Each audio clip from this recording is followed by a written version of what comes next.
વાવ! કેવી સરસ પૂરી બની ગઈ છે ને. જય Shri Krishna. Welcome to my channel kitchen with daily life. તમે આ પૂરીને શું કહો છો? જીરા પૂરી, ખાખરા પૂરી કે ફરસી પૂરી? ચલો જોઈ લ્યો આજની મારી આ જીરા પૂરીની રેસીપી અને સામગ્રી. તો સૌથી પહેલા આપણે જીરું ખાંડી લેશું. ખાંડીને જ જીરું ઉમેરવાનું છે. મિક્સરમાં દળીને નહીં, તો તેનો ટેસ્ટ સારો નહીં આવે. આ થોડું એકદમ આખું નથી રાખવાનું, પણ અધકચરું એવું ખાંડી લેવાનું છે. આવી રીતે ખાંડેલું જીરું ઉમેરીએ તો પૂરીમાં જીરાનો એકદમ સારો એવો ટેસ્ટ આવશે. જીરું સરસ ખાંડીને ભૂકો થઈ ગયો છે. હવે એક વાટકીમાં કાઢી લેશું આ ભૂકાને. હવે આપણે પૂરીનો લોટ બાંધી લઈએ. આ ઘઉંનો લોટ લીધો છે, જે આપણે રેગ્યુલર રોટલી માટે લોટ યુઝ કરીએ છીએ, વાપરીએ છીએ, એ જ લોટ છે. હવે આમાં હું 2 ચમચી જેટલું જીરું પાવડર ઉમેરીશ, 1 ચમચી જેટલું મરી પાવડર, સ્વાદ અનુસાર નમક. હવે આપણે મોણ માટે થોડુંક ઘી ઉમેરી લેશું અને બધું મિક્સ કરી લેશું.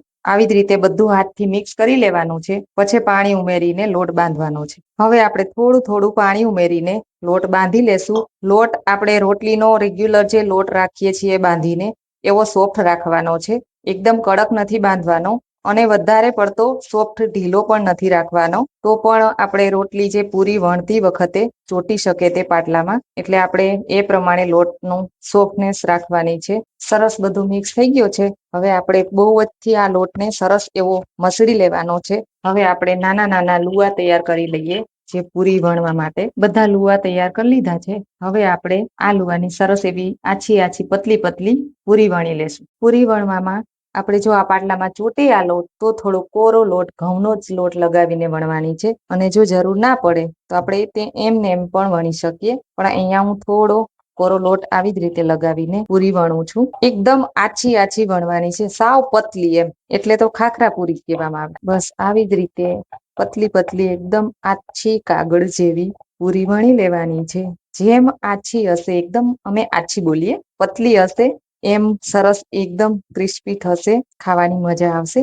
ચા સાથે તો આ પૂરી ખાવાની બહુ જ મજા આવે એમ. બસ આવી જ તમે જોઈ શકો છો, આવી પતલી એવી પૂરી બનાવવાની છે. જો આપણે આવી રીતે ફેરવીએ ને, તો આપણી પાછળની આ જે હાથ છે, ઉંગલી, એ પણ દેખાય છે. હવે એક ચોખ્ખું કપડું પાથરીને બધી પૂરી વણીને અહીંયા રાખી દેશું. પછી સાથે જ બધી પૂરી તળી લેશું. હવે આપણે તેલ ગરમ કરવા મૂક્યું છે અને બસ તળી લેવાની છે. તેલ ગરમ થઈ ગયું છે.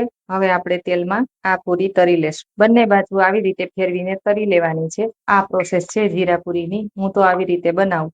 પૂરી તળાઈ ગઈ છે. હવે આપણે એક વાસણમાં કાઢી લેશું. બસ બધી જ પૂરી હું આવી રીતે તળી લઉં છું. તો બની ગઈ છે જીરા પૂરી, ખાખરા પૂરી. તમને મારી આજની આ રેસીપી ગમે તો લાઈક, શેર અને ચેનલને હજુ સુધી સબસ્ક્રાઇબ નથી કર્યું તો સબસ્ક્રાઇબ જરૂર કરજો. Thank you.